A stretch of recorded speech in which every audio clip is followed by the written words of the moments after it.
Makakausap po natin ngayon si dating Isabela Governor Grace Padaca, co-founder ng Kaya Natin Movement. Good morning po, Governor. Good morning, Arnold. Opo. Bakit po kayo naging emotional paglabas itong si Harvey Ke? Kahapon. Opo, yung sinalubong niyo siya. Yung kasing noong...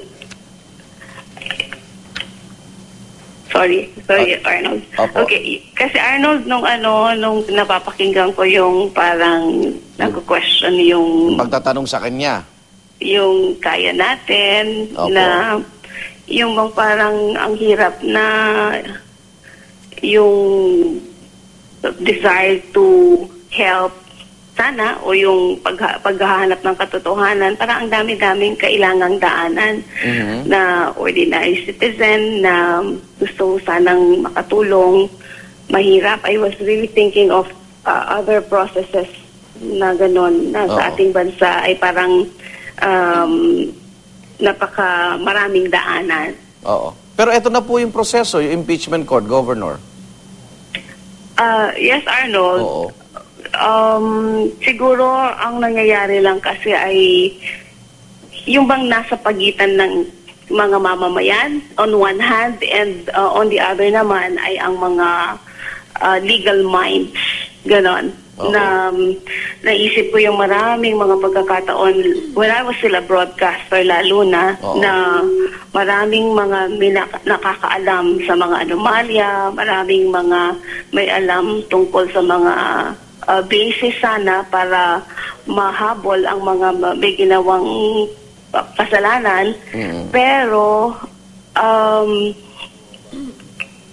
kailangan mo ng abogado, kailangan mo ng dumaan sa mga proseso na hindi kayang i-afford ng karaniwang mamamayan. And sa atin namang batas, sa atin namang hudikatura, yung bang mga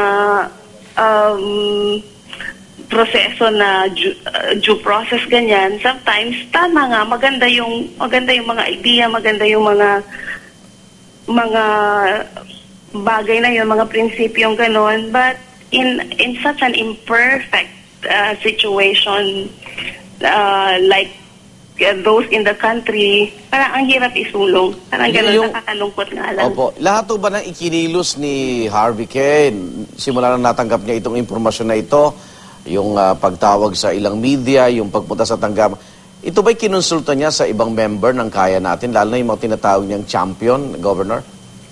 Hindi, Arnold, hindi. Sa sarili niya itong desisyon? Yes. Oo.